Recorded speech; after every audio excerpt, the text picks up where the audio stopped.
আমি নাম নাই নিলাম। আনন্দের বিষয় 100 জনের 58 জন মানুষ এখন চাচ্ছে এদেশে আল্লাহর বিধান দিয়ে জমিনটা চলুক। আগস্টের 5 তারিখ খুব বেশি দিন যায়নি। এই কয়েক দিনের ব্যবধানে যদি এই অবস্থা সৃষ্টি হয়, এই জন্য আমার মনে হচ্ছে এদেশের অনেক মুনাফিকেরা বুঝে ফেলেছে বিষয়টা, এজন্য খুব তাড়াতাড়ি করছে যে থালা আমাদের হাতে দিন। আমার দাদা একটা গল্প বলতেন। এক লোক বিবাহ করার পরে বাসর রাতে বউকে রেখে একটু বাইরে গেছে।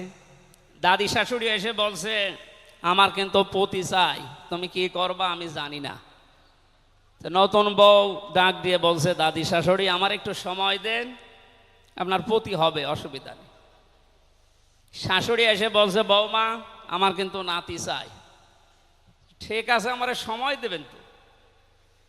দেবর আর ননদ এসে বলছে, ভাবি আপনি কি করবেন আমরা জানি না, আমাদের কিন্তু ভাতিজা চাই। কিছুক্ষণ পরে স্বামী এসে বলছে, বউ তুমি কি করবা আমরা জানি না, আমার বেবি চাই।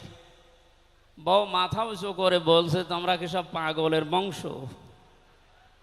আমার এখনো কিছুই হয়নি, এরপরে 10 মাস 10 দিন সময় লাগবে, তারপরে কারো বেবি চাই, কারো ভাতিজা চাই, কারো নাতি চাই, সব হবে। আমারে তো সময় দেবেন নাকি?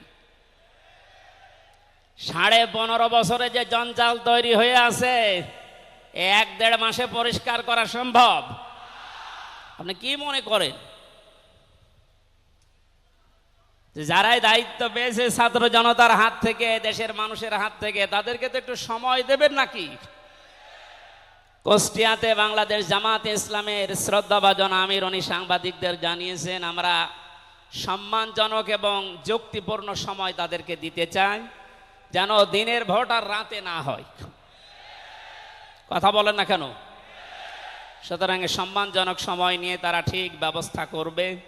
যারা খুব তাড়াতাড়ি করছেন, 10 মাস 10 দিন সময় দেবেন না, এমনিতেই বেবি উনি কি ফ্ল্যাক্সি লোড করে নিয়ে আসবে বাড়ি থেকে। সুতরাং আমরা চাচ্ছি, সংস্কার যখন আরম্ভ হয়েছে দেশে, 1628টা চেয়ার আছে এই দেশের মেন চেয়ার, এই চেয়ার না, যিনি পালিয়েছে তার চেয়ার থেকে শুরু করে এদেশের ওসি সাহেবের চেয়ার পর্যন্ত আপনি গণনা করবেন, 1628টা চেয়ার হয়।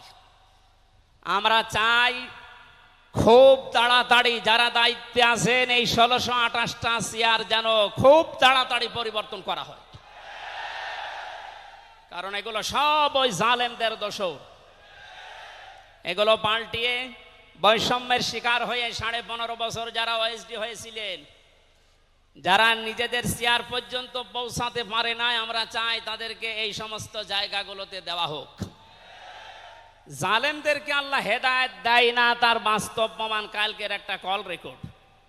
একজনের জন্মদিন নাকি গোপালগঞ্জে পালন করতে দেয়নি এক ওসি সাহেব, এই জন্য বাইরের দেশ থেকে তাকে হুমকি দিচ্ছে যে তার নাম লিস্ট করে রাখো, আমি যদি কোনোদিন আসি তার খবর করব।